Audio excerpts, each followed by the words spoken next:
very fortunate today, and thank you very much for giving up your time, especially in the afternoon. I realise how hot it is. We're incredibly fortunate today to have Jennifer joining us. Jennifer Surujpaul, with 25 years of experience developing digital strategy. And one of her aspects that she's very passionate about today is the idea of developing AI and about transforming teaching and learning.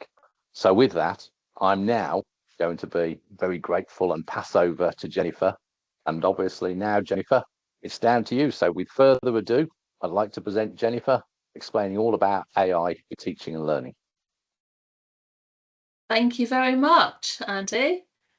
Thanks very much for that lovely introduction. It's very nice to meet everyone. I'm looking forward to hearing what everyone would like to say regarding AI. I'm going to share my screen now.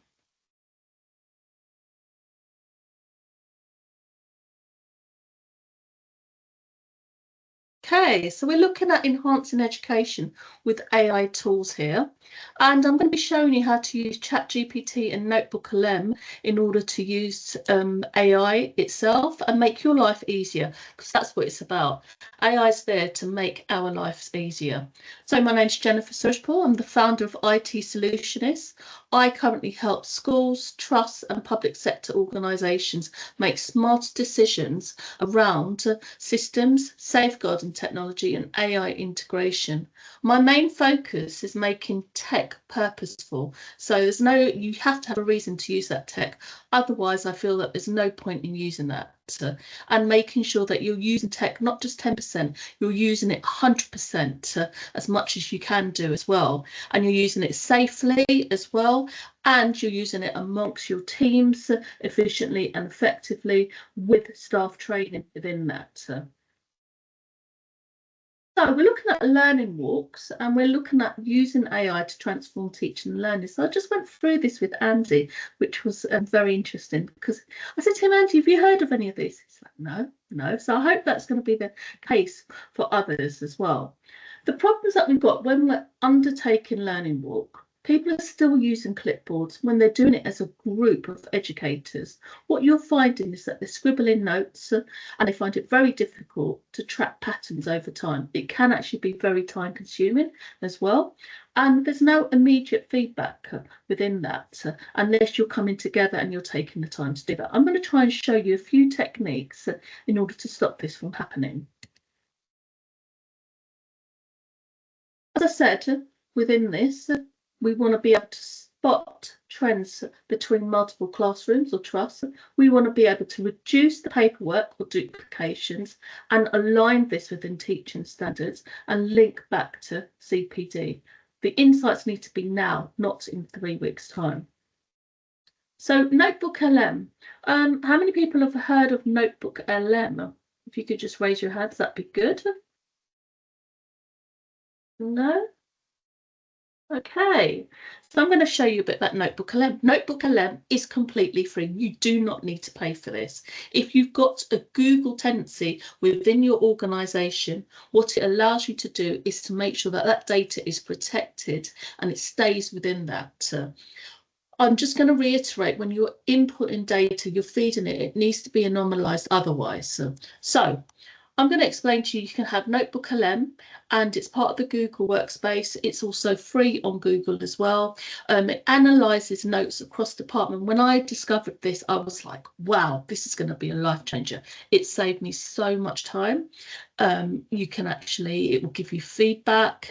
You can map it to the DfE standards because you can actually upload the different data sets within that.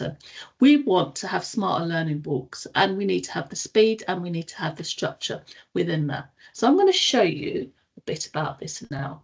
I'm going to stop sharing my screen for a minute.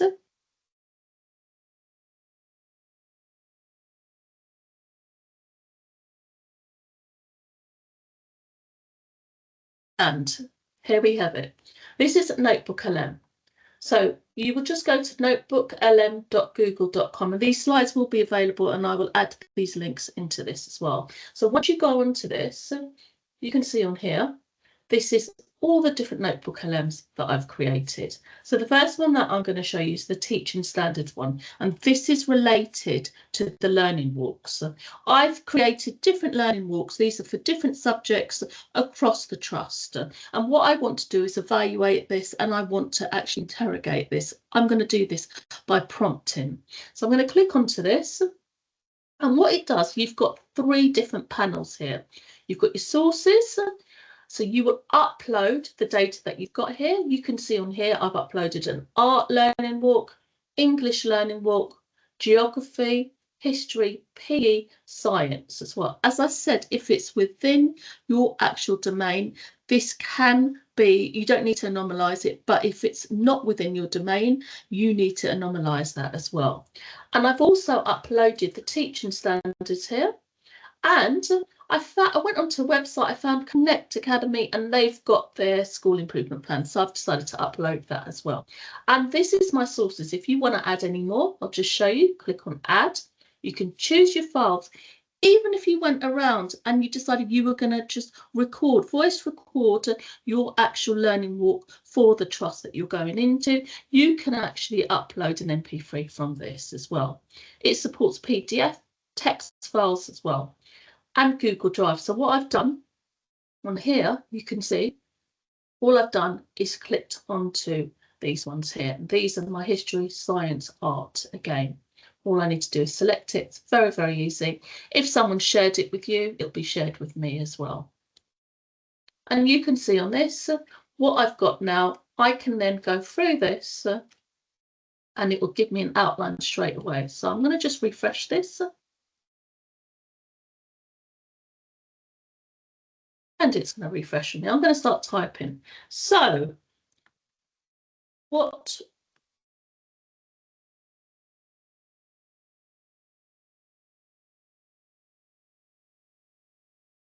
were the challenges seen throughout the learning walks? That's my first question. So I want to get an overview. I'm going to click onto this. Very simple. And it will look through all of these different documents that are here.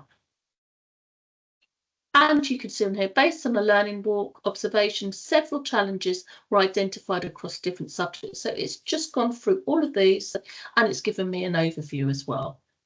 Andy, would you like to actually tell me a prompt that I can input? Okay, what about something that comes up quite a lot, the idea of challenge, maybe challenging the more able students?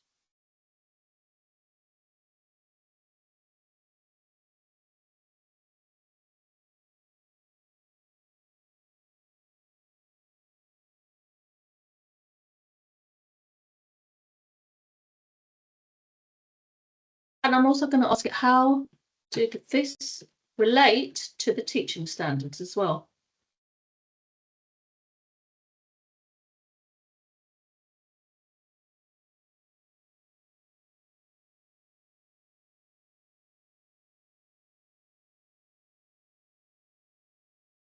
And it will do its thing. And can you see on here, it then goes on about geography. Plenary questions could have been extended to include higher order reasoning prompts. And then it talks about art as well. History, PE could have encouraged more self-reflection. And then it also talks about this being related to the teaching standards. And I'm going to also mention about CPD sessions, because I think that's really important from the actual learning walks. We need to make sure that this is evidence to say, okay, what CPD sessions should we have?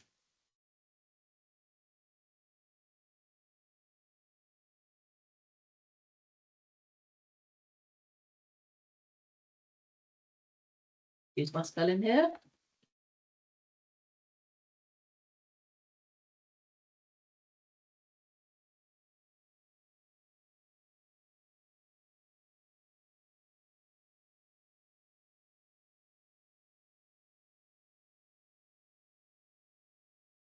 So you can see on here different CPD sessions, and it's related to the standards, middle ability pupils in English, higher order questioning, so that can be done in geography and PE. So you can see that straight away that you've got there. And what I also like on here, this is my studio. So this is the third part of the panel. So when I was showing this to Andy, he was super impressed. What it does is actually give you an overview. It looks through all of these different documents that are here, and it will give you an overview based on the documents, and it'll be a podcast of 2 people as well. So what I wanted to do was actually show you this, and I wonder if you can hear this. Can you tell me if you can hear this? Can you hear that? No? Okay, so let me just stop sharing, and I'm going to just make sure that you can hear this.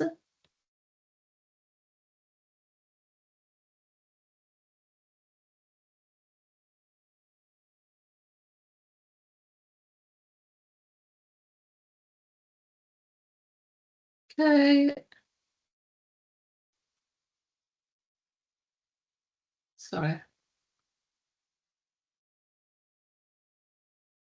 I was really impressed when you did this with Jennifer while you were just loading up the way that you can take all your different sources and then more or less collate them all together. So it summarizes all the information, which was quite amazing the way it did. And obviously it's anonymized, but it just brings together all the themes.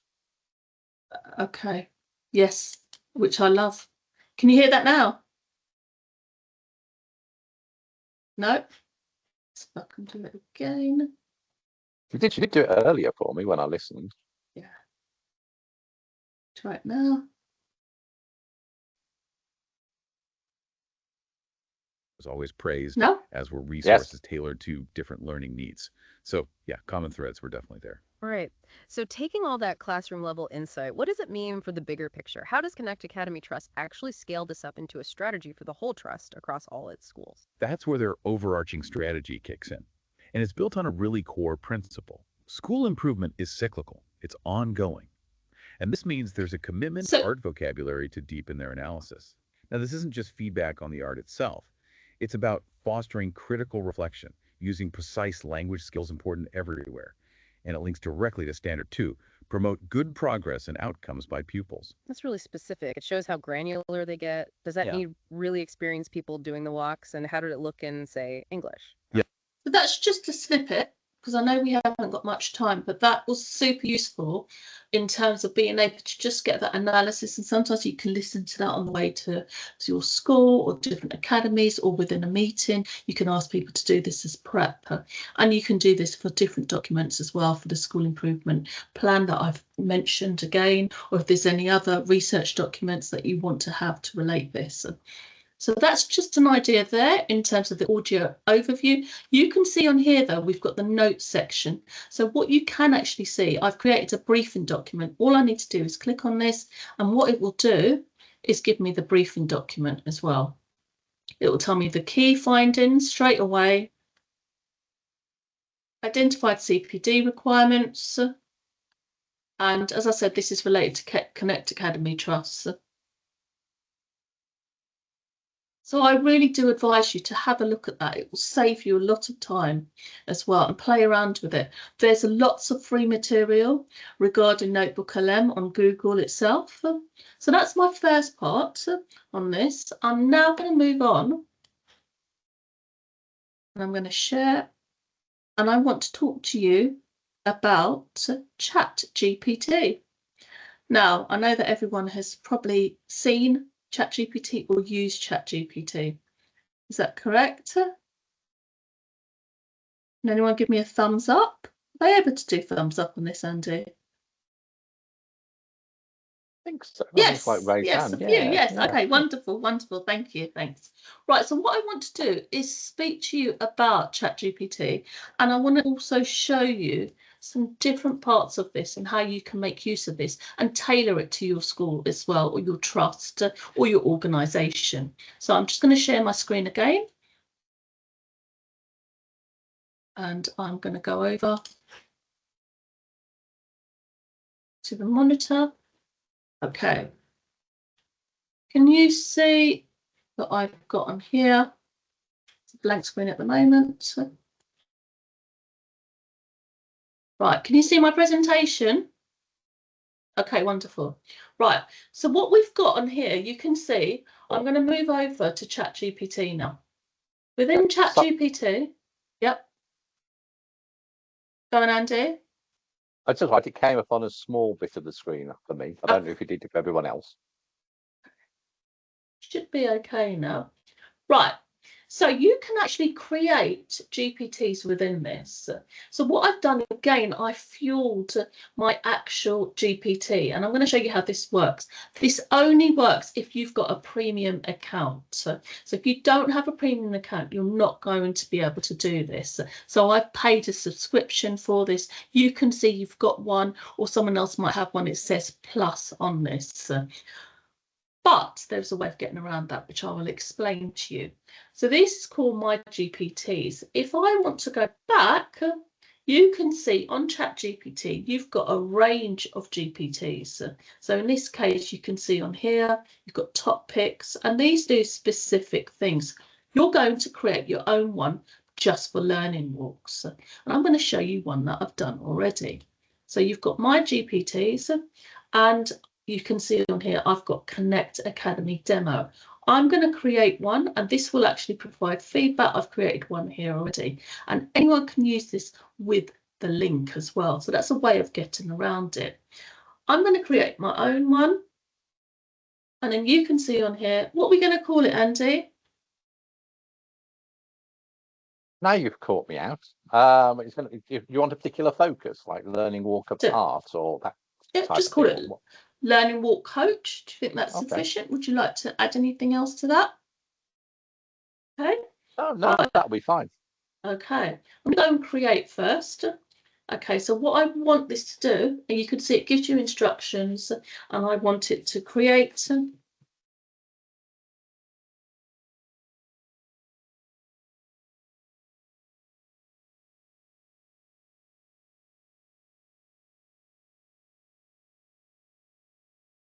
I'm going to put Connect Academy because that's the school improvement plan that I found, and analyze.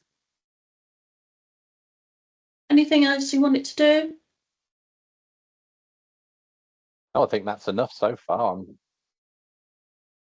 going to map it to the teaching standards, so that's very important. So I'm just going to send this, and then it's updating this. Sometimes it takes a little while. But what you can do is actually feed this. You can program this and actually upload the data that's relevant to your organisation, as long as it's anonymised. It's called a Learning Walk Evaluator. Just put yes.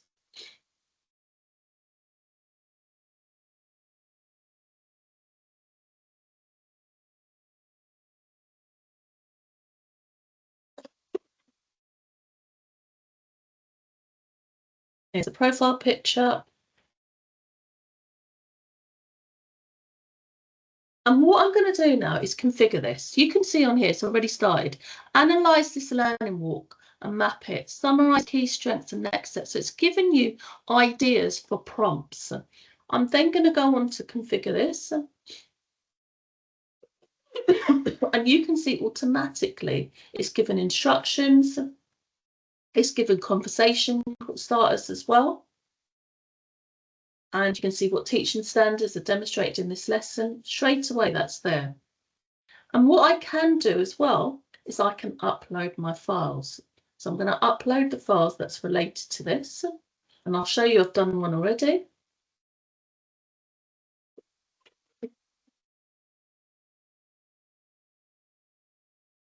This comes up.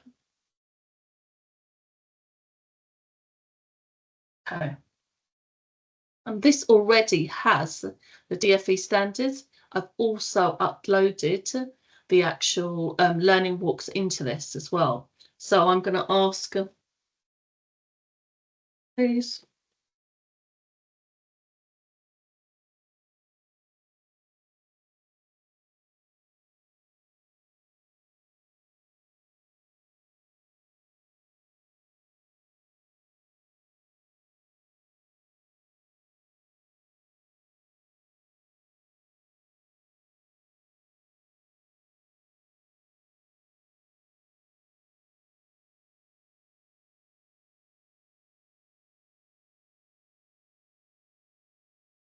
you can see already it's given the strengths for each of the learning walks, because I've already uploaded the documents into this, and areas for development straight away.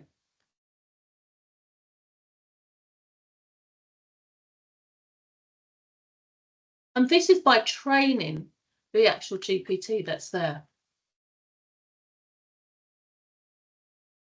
Any other prompts you'd like to add into that, Andy? Or would anyone else like me to add one of their prompts into the chat? Anything you can see, Andy, from the chat? Ah, so you're putting me on the spot now. I was just wondering there if there's anyone else going to say something, whether they'd like to put anything into it as well.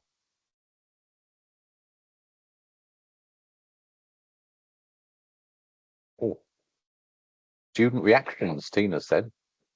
Pardon? Tina's put a comment, said about student reactions. Is that a question you could put into here? No, because the students wouldn't have actually given the reactions from this. Oh, okay. So does that mean, for example, if you did pupil voice, student voice, and you got some, and did a monitoring form linked to student voice, because obviously all of this data in here is anonymized, isn't it? So it's not anonymized. So it's just summarizing. It's not specific to particular member of staff. It's just if you were doing a department deep dive or something along that, this is the analysis that you're going to get. Yes, and what I would do as well, when you're talking about students' reaction, I would be able to actually upload that information, because that's then feeding the data set as well. Yeah. So you're training it even more so, which will work really well. And then that for this example, it's Connect Academy. It could be whatever school that you're from as well. And remember, you can share this with other colleagues. So it's all about training it based upon having quality data in the first place. Is that more or less what you're saying there? Yeah, because otherwise it's garbage in and garbage out. Okay. Okay. Yeah. So that's just a snippet. Just wait for my screen to come up. So all that does for Jennifer, when Jennifer showed me this earlier, it like blew my mind. I knew a bit about AI, but the power of it seems very immense. And saving time as well, and working collaboratively, quicker, smarter again. So that is the learning walks. That's your GPTs as well for ChatGPT. I will be able to send the slides over to you, Andy, and you can send that over to the participants as well. And I just want to go through digital strategy, because that's really important, and home in on this, because the old learning walk, traditional method, if you've got an AI enhanced learning walk, think about the insights that you're getting. You're not spending that time collating the data. You can actually make decisions that's related to your trust as well. And these are strategic decisions rather than spending the admin time going through this. Pen and paper, structured digital input, as you can see, manual summary, auto-generated insights, and that critical thinking and that strategic element. Again, I'll go back to that. Delayed feedback is immediate, aligned feedback, and siloed notes. You've got whole school patterns that you can feed into this as well. If you want to get in contact with me, please don't hesitate to reach out. I'm on LinkedIn. This is my email as well. I'm quite happy to, if you contact me, if you've got any questions to ask, and if you wanted to know more about my services, please feel free to get in contact. And thank you very much for attending. I hope you found that useful. Thank you very much, Jennifer. I think now is a good time for people to reach out in the chat and ask any questions that they might have at the moment. Of course, as Jennifer's just mentioned, she'll be happy to answer any questions as well via email if anything pops up as you watch the recording back at a future date. So has anyone got anything they'd like to chuck on now?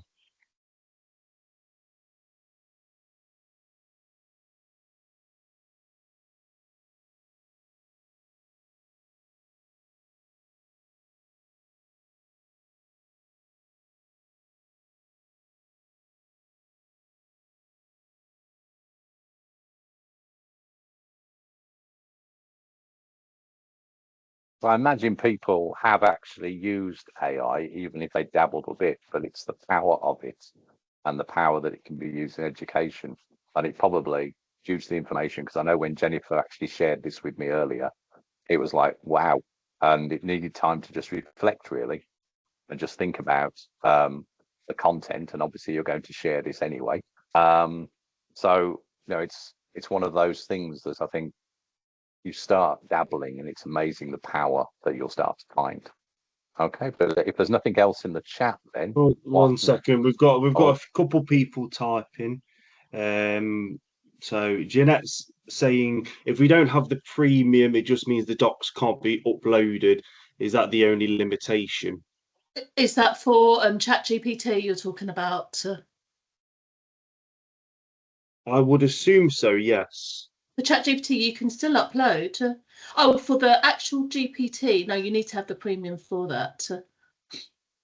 Right. I need to experiment with the link itself with the GPT if someone else has it. But if you've got the premium, I mean, the premium is about £17-18. Yeah, it's not a lot of money, is it, for such a powerful tool? Obviously, a lot of other things that you might invest in nowadays are going to be a lot more expensive than that. So, and if I'm not mistaken, the premium version it's completely unlimited as well, isn't it? Yeah. Yeah. So yeah, that's I great. can see on here. Do you have any recommendations for tools that students to use that will enhance their approach to critical thinking and review of their work? I mean, they can actually use ChatGPT. They can use Canva as well for all, and they can actually ask Canva to review their work. I would get the students to use Notebook LM as well to review their work, because they can use that and actually show them how they can use the prompting. It gives them an idea and a way and a methodology to use the prompting side of things.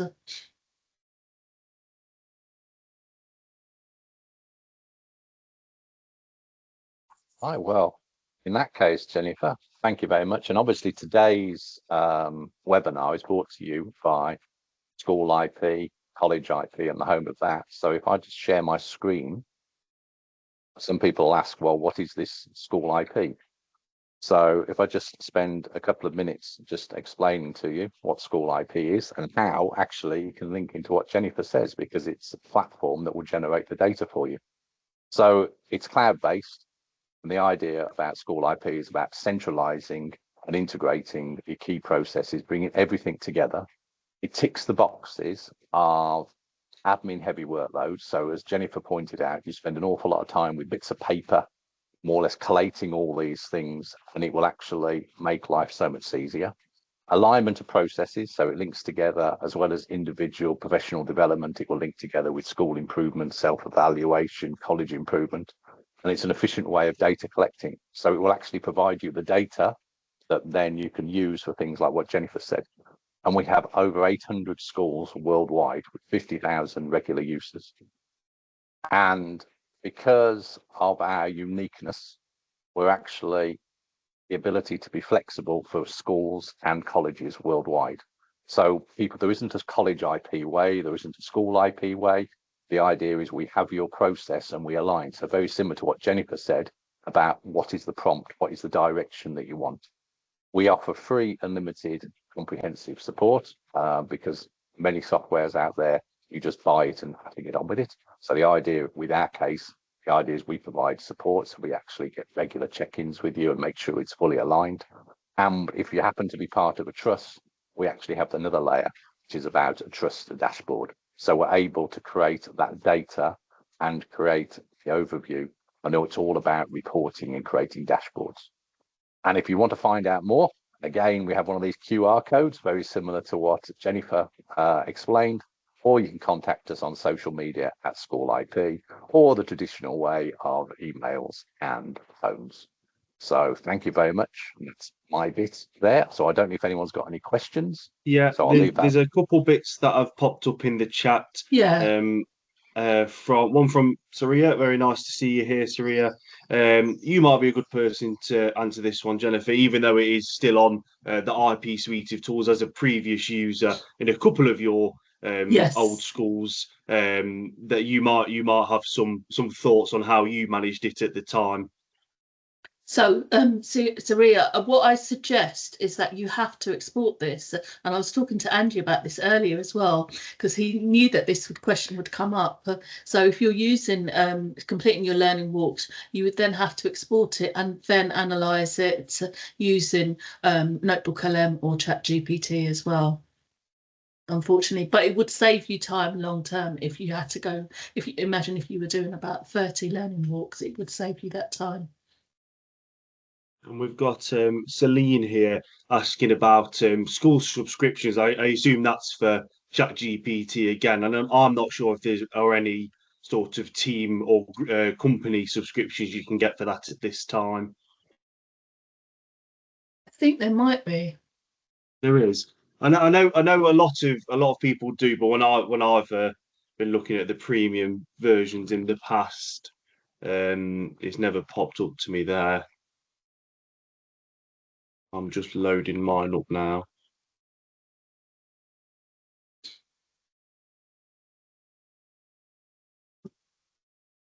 To answer Soraya's question while you're just finding your things, Liam.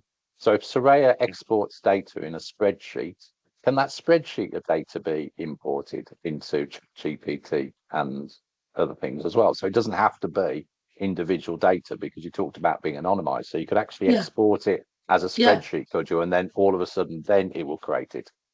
Yeah, you can just upload that spreadsheet into this. The only thing with Notebook LM, if you're doing it, you need to then save it as a PDF. Okay. That's the only thing. I advise you to probably put that in ChatGPT. It's going to be easier and quicker. Yeah.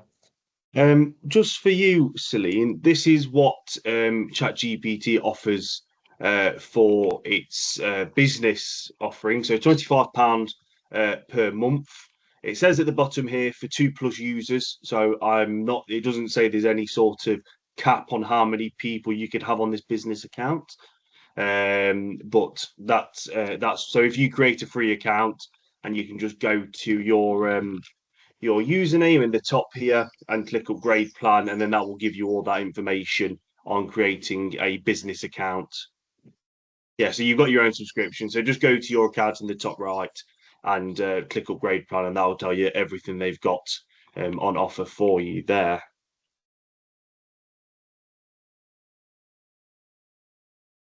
Do we have anything else? We've got Tina again. Do you ever note any gaps in the analysis / summarizations or summations?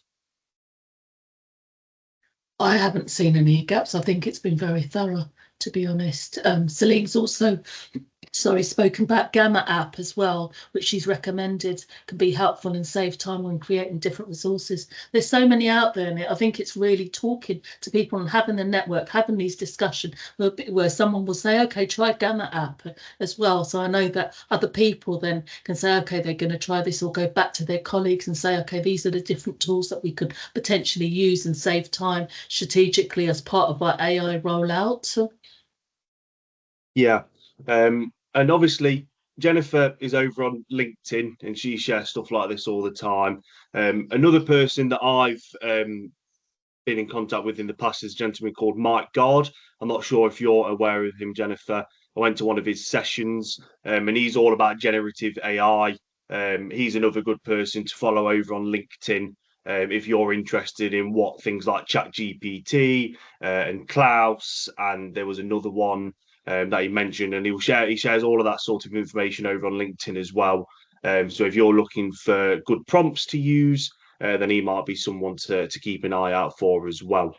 And yes, like you say there, Celine, in terms of AI making mistakes, that is absolutely something that happens. Hallucinations, as it's known in the AI world. Unfortunately, it's very important that you proofread everything, like you mentioned, as it can start to make things up. And I use ChatGPT for things like social media, and that can pull stuff out of thin air. So it is very important to read what he's putting back out at you. But I'm sure Jennifer will agree, a quick proofread's quicker than writing everything out yourself. Definitely.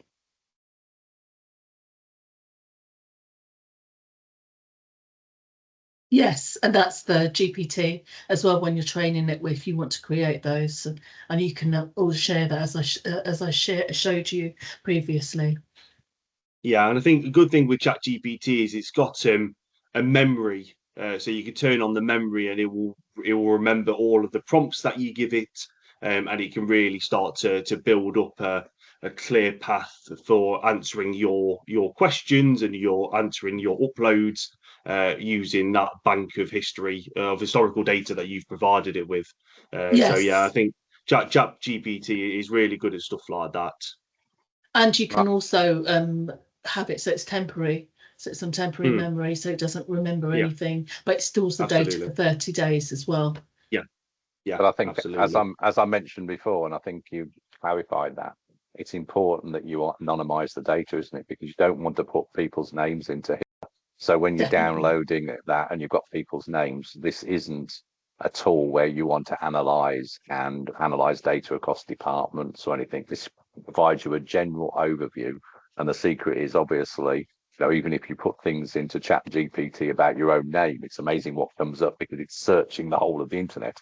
And what you don't want to do is put people's names into there. So all of That's a sudden, right. then so the point is at the same time, it's a very powerful tool. It might not be 100% accurate, but it gives you a starting point. And I think that's where we are in this. And that, every time I speak to you, Jennifer, it blows my mind. So well done. I have to go back and like frazzle myself because it's like that. And hopefully, this will be one of a few that you might be willing to participate. Because obviously, the reason for setting up these webinars is because in my role, I speak to an awful lot of educationists and then I'd like to just share. So I speak to Jennifer, and I've spoken to Jennifer over a number of years. And I'm fortunate Jennifer very kindly has volunteered to actually share her wisdom with everybody else. So hopefully what we're trying to do is get some, like-minded educationists. I know next week we've got someone else, haven't we? We've got the week after, all willing to share what Yeah, they've been doing, which has been great. So I know, thank you for my bit on that one. yeah, So big thank you. All right. absolutely.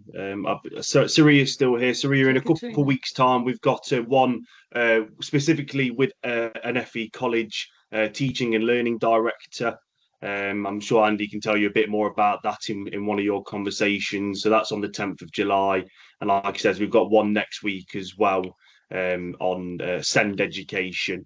So it'd be good to see somebody there as well. In the email I'll send to you all after this, with the recording and the slides and all of that good stuff, I'll be sure to send you a link out to that one as well. And like I say, it'll be great to see some of you joining us again in the future. We're hoping to run a few of these, obviously with the summer breaks coming up. They might go on pause for 4 to 6 weeks, depending on whereabouts you're located. But when September comes, I'm sure we'll have a load of them popping up again. So yes, I think well, the Send one will be very interesting at this point. So I can yeah, see Katrina's absolutely. commented on that one. Absolutely. And yeah, I think that's with a lady called Nicola Holland. She's the quality of education lead at a special school in the UK called Billingbrook School. She's got sort of 15 to 20 years in the SEND space. So she's an advocate of SEND education and making sure everyone's got equal opportunities. So it will be a great session next week as well. And obviously we had the one last week, which we did with Sue Atkinson on coaching and self-reviews. So that recording is already on the website, and that will be next to Jennifer's one once I get that uploaded following this session. Are you going to run one for creating resources? I'm sure we can get one of them lined up, can't we, Andy? Yeah, it's a matter of me now going searching for people that are creating some resources. So people put me on the Yeah, spot as well. But it is, as I say, I speak to hundreds of people. So the point is just trying to create things out there that I think will be willing to share. The other thing is obviously in the case of Jennifer, I had to put her arm behind her because sometimes people think, do they really want to hear what they've said? And obviously the feedback today has been, yes, they do want to hear what you've been saying, Jennifer. So, that's what I've had to have with a lot of like-minded people. So, big thank you, Jennifer. No, you're welcome. And I know, and also thank you to everyone, because I know this is towards the end of term. It's very busy. So thank you very much to everyone that's made the time to come and listen. And I hope that you're able to take something away to your colleagues or put something in practice that's going to save you time. Oh, thank you very much. So hopefully see many of you next week. Yes, definitely. So from me then, thank you very much for everyone who's attended. Thank you very much, Jennifer and Andy, for presenting. And I hope everyone has a lovely evening. Okay, take care. Bye-bye. Okay, bye-bye. Thank you. Bye-bye.